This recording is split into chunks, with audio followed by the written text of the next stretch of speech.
Est-ce que Cécile Martin est dans la salle? Oui. Alors, je l'appelle Anna Trigine pour remettre le prix de thèse. Le professeur Joël Ancry et deux lauréates, Cécile Martin et Véronique Germain-Mondon.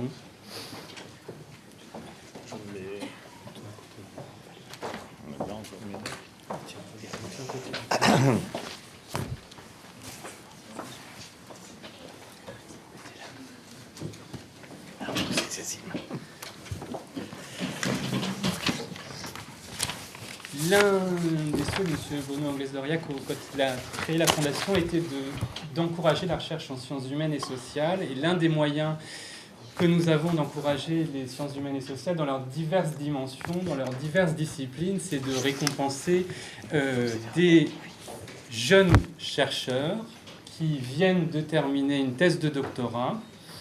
Nous allons en remettre deux aujourd'hui. Le jury a décidé cette année d'attribuer 2 prix de thèse. C'est le professeur Joël Ancry qui a accepté de présider ce jury. Je vais lui céder la parole tout de suite. Dans ce jury, nous avions aussi la chance d'avoir 2 personnes qui comptent beaucoup pour nous, Marie-Christine Gélinargeau, qui nous rejoindra tout à l'heure, et Bérangère Davin, qui est une ancienne lauréate du prix de thèse également. Je cède la parole au professeur Ancry. Merci beaucoup. Bonjour à tous. C'est vrai que c'est un vrai plaisir de présider ce jury, parce que c'est la deuxième fois que je le fais, et je le fais aussi avec beaucoup de plaisir, non seulement pour collaborer et travailler avec toute l'équipe de la Fondation Médéric Alzheimer, mais aussi pour le plaisir d'avoir à lire, à analyser d'excellents travaux. Un des avantages que nous avons quand nous faisons ce type de jury, c'est que nous avons droit à des thèses qui ont été déjà soutenues, qui ont déjà été reconnues académiquement par l'ensemble des jurys universitaires. Et donc, on a, j'allais dire, à prendre la crème de la crème. Et alors, c'est vrai que c'est très intéressant. Et je veux dire, pour nous, c'est aussi une ouverture, et pour moi en particulier, une ouverture sur un certain nombre de sujets qui me sont tout à fait chers. Et ça va aussi beaucoup sur quelque chose dont on sait ici, qui m'est également cher, c'est le développement de toutes ces recherches dans le domaine des sciences humaines et sociales. Donc, je vais pas parler beaucoup parce que je vois les gros yeux de Michel Frémontier. Je vais d'abord m'adresser. Alors, on a fait en effet, à un moment donné, c'est pas toujours facile de partager la crème de la crème, hein, et donc on était obligé de donner 2 prix à la place d'un seul. Et ça montre aussi l'excellence des travaux. Et donc, on va tout d'abord, je crois, remettre le prix à Madame Véronique Germain-Mondon.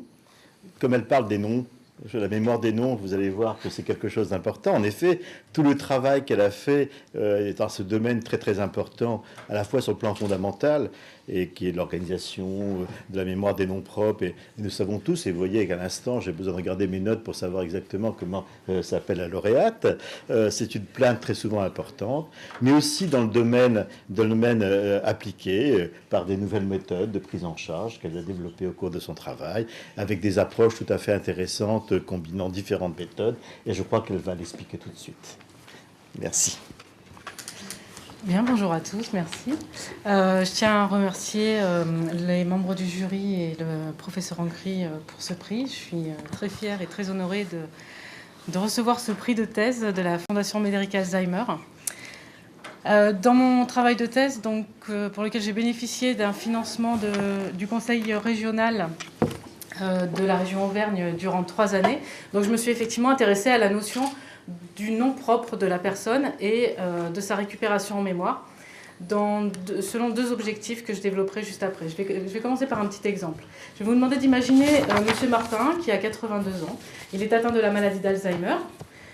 Et M. Martin ne se souvient pas toujours que le petit garçon qui est assis à côté de lui, c'est son petit-fils. Il ne se souvient pas toujours que la personne qu'il voit tous les jours, même si elle lui est familière, qu'il est marié avec elle depuis plus de 50 ans. Il ne sait pas qui l'accompagne depuis une quinzaine de jours chaque matin en promenade.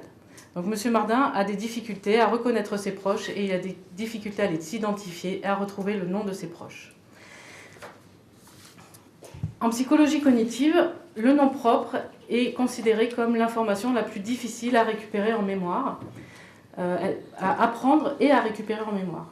Les auteurs ont développé différentes hypothèses depuis plusieurs décennies pour expliquer ces difficultés. Notamment, le nom propre est unique à une personne. En général, on a un seul nom. il n'a pas de synonyme et il est vide de sens. On ne peut pas lui donner une définition.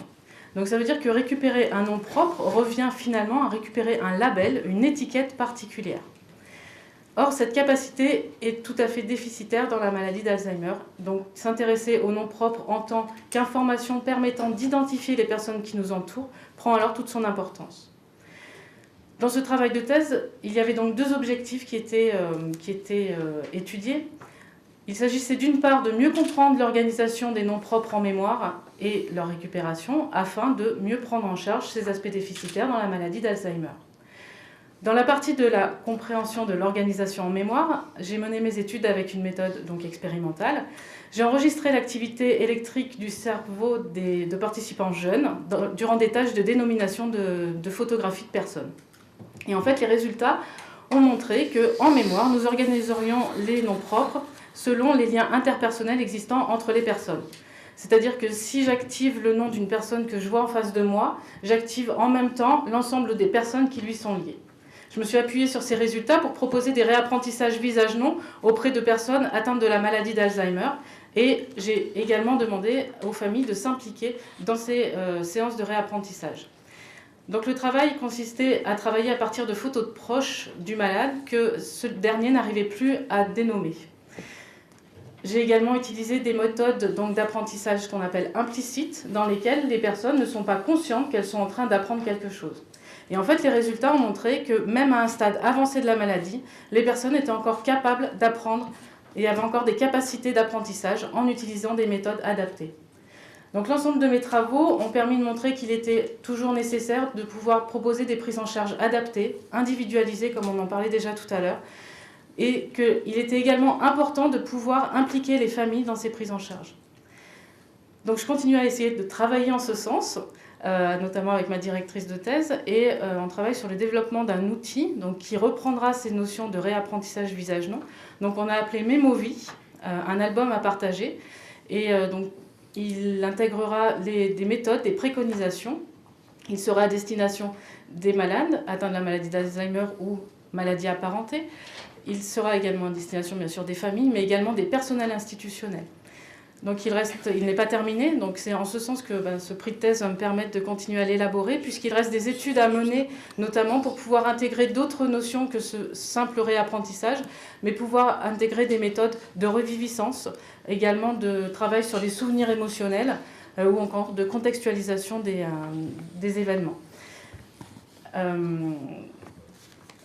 J'ai un blanc, moi aussi. Mais pas sur un nom propre. Pas sur, non, c'est pire. Donc l'objectif est bien sûr de continuer à favoriser le maintien en mémoire des informations liées aux personnes proches du malade, donc pas seulement le nom propre, mais vraiment l'ensemble des informations biographiques, de manière à favoriser le lien social entre le malade et les gens qui l'entourent. Ces travaux de thèse ont fait l'objet d'une publication internationale. Ils ont également, il y a un article qui va bientôt être soumis, il y a un article qui est en cours d'écriture. Ils ont également fait l'objet de communications orales et affichées dans différents colloques. Pour la partie un petit peu plus actuelle, donc en tant que neuropsychologue et docteur en psychologie, j'interviens dans un centre de prévention Bien Vieillir de Argir-Clercaux, mais que depuis quelques mois. Donc, c'est le flux d'Anne. Donc à Clermont-Ferrand, dans lequel je fais des bilans de détection de troubles cognitifs et également pour développer l'activité de recherche de cette structure. Je travaille également au CHU de Clermont-Ferrand dans les services de neurologie et de neurochirurgie autour notamment d'études menées sur la maladie de Parkinson, la sclérose en plaques ou encore les traumatisés crâniens. Donc toujours avec cet objectif d'essayer de mieux comprendre les maladies et permettre une amélioration des prises en charge des malades et de leurs familles. Je terminerai en témoignant ma profonde gratitude à ma directrice de thèse, Mariette Isotte. Cette thèse et moi-même lui devons énormément. Merci. Je disais que, alors qu'on est dans un débat qui est un débat quasiment politique aujourd'hui, du problème de la concurrence des établissements low cost. Et vous savez que ça se dit, ça se fait, il y a un certain nombre d'éléments qui semblent arriver sur ce sujet-là. Votre travail permet d'apporter des arguments scientifiques important à ce débat. Et je vous en remercie. Je vous donne tout de suite la parole. Merci beaucoup. Je suis également très honorée d'être ici. Donc, c'est une thèse dans une toute autre discipline puisque c'est en économie. Donc, j'ai réalisé ma thèse à l'Université Paris-Dauphine sous la direction de Brigitte Dormont. Alors, c'est une thèse qui porte sur l'offre de prise en charge en EHPAD. C'est un secteur confronté à une double problématique puisque d'une part les prix sont très élevés, ce qui pèse sur le reste à charge des résidents et des familles, et d'autre part la qualité semble insuffisante en raison d'un personnel trop peu nombreux dans certains établissements. Le taux d'encadrement moyen en France en EHPAD est inférieur à 6 employés pour 10 résidents, ce qui est faible, en tout cas inférieur à plusieurs de nos voisins européens. Et on arrive à ce qui semble être une impasse. Si on souhaite améliorer la qualité, ça risque de peser sur les coûts et donc d'augmenter les prix des établissements. Et inversement, si on souhaite réduire les coûts, ça risque de dégrader la qualité plus qu'elle ne l'est déjà. Alors c'est un sujet préoccupant compte tenu de l'accroissement du nombre de personnes âgées en perte d'autonomie qui ont ou qui auront besoin d'être accueillies en institution. Alors il y a plusieurs projets de réforme ou des changements structurels du secteur qui pourraient peut-être être en mesure de résoudre ce dilemme. Une réforme de la régulation tarifaire, puisque la plupart des établissements sont régulés, c'est-à-dire une partie de leur tarif qui est fixée par des autorités de tutelle. Donc une réforme de la régulation tarifaire a été proposée, elle a été même introduite dans le Code de l'action sociale et des familles, mais n'a pour le moment pas encore été appliquée. Il avait été également proposé lors des groupes de réflexion sur la dépendance d'augmenter la taille des établissements pour réduire les coûts. Et on observe également effectivement une modification du marché des EHPAD depuis plusieurs années, avec le développement du secteur commercial et la concentration des EHPAD lucratifs en grandes chaînes d'établissements.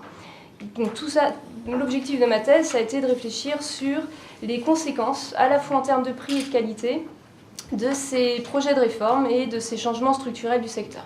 Alors j'ai réalisé 6 études empiriques, donc c'est des études économétriques, statistiques.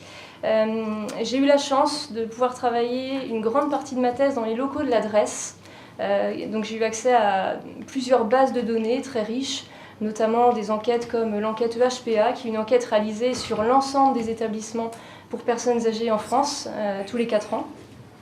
Et alors pour construire des modèles qui ne soient pas trop éloignés de la réalité, puisque c'est un peu toujours le risque en économie, j'ai fait plusieurs visites d'établissements, rencontré des directeurs d'EHPAD, et j'ai également participé à une commission de la CNSA sur les coûts des établissements, ce qui m'a permis de rencontrer diverses associations de directeurs d'établissements ou du secteur en général. Alors concernant les résultats, donc le dilemme prix-qualité est bien sûr difficile à dépasser, mais il peut l'être par des réformes globales. Donc notamment l'introduction de la réforme de la régulation tarifaire, l'introduction d'une plus grande concurrence au sein du secteur lucratif pourrait peut-être être en mesure de réduire les prix, mais pour pas que ça puisse dégrader, pour pas que ça ne dégrade la qualité plus qu'elle ne l'est déjà, des mesures complémentaires sont bien évidemment nécessaires. Alors, il pourrait s'agir de mesures réglementaires, des normes d'encadrement ou des normes de qualification minimales, c'est d'ailleurs réclamé par diverses associations du secteur. Et il pourrait s'agir également de mécanismes incitatifs, en faisant en sorte que la qualité soit rémunérée pour les établissements. Alors par exemple via une tarification à la performance, à la qualité, pour les établissements qui sont régulés, ou alors via des obligations de transparence sur des indicateurs de qualité, tels par exemple que le taux d'encadrement, qui est actuellement peu observable pour les résidents et leurs familles. Alors ces mesures ne sont bien sûr pas suffisantes, puisque le problème de qualité semble également provenir de tensions sur le marché du travail. Un certain nombre d'établissements semblent confrontés à des difficultés de recrutement, de fidélisation du personnel, notamment des infirmiers et des aides-soignants. Alors, dans une étude de ma thèse, j'ai également essayé d'étudier les causes du turnover des infirmiers. Et donc cette étude montre que les ajustements de salaire qu'on peut observer dans certains établissements lorsqu'il y a des difficultés de fidélisation n'est pas suffisante pour résoudre le problème de fidélisation. Une amélioration des conditions de travail est bien sûr nécessaire pour pallier aux problèmes de qualité ainsi qu'une valorisation des filières gérontologiques. Donc mes travaux, j'essaye actuellement de diffuser mes travaux. Donc 2 articles sont en cours de soumission dans des revues académiques anglo-saxonnes et je retravaille actuellement les autres études pour pouvoir les publier dans des revues françaises. Donc je remercie bien évidemment la Fondation de m'avoir accordé ce prix. J'espère qu'il pourra m'aider dans la diffusion de mes travaux qui pourront, j'espère aussi peut-être, ainsi que d'autres travaux académiques sur la dépendance, aider à éclairer la décision publique. Et je remercie également, bien évidemment, ma directrice de thèse de m'avoir aidée dans mes recherches pendant cette thèse. Et quand même, tout n'est pas totalement noir. Il y a quand même des EHPAD où la qualité... Oui, tout à fait. C'est certains établissements, tout à fait. Sinon, Anne Saint-Laurent va hérisser le poil. J'ai bien dit certains établissements. Ceux qui établissements dans sa besace dont je pense qu'ils peuvent témoigner du souci de qualité et ils ne sont pas les seuls sur les 11 000. Mais il y a une grande hétérogénéité. Voilà, il y a une grande hétérogénéité, mais justement, il faut le dire parce qu'il ne faut pas accréditer aussi cette idée de peur extrême que les gens ont à l'idée d'entrer en établissement, qui parfois conduit à des situations de maintien à domicile qui peuvent être elles-mêmes délétères. Donc il faut nuancer. Je comprends bien ce que vous voulez dire, mais nuancer. Oui. S'il vous plaît. Comme on est un peu en retard, je vais couper Michel Frémontier. Tout le monde applaudit.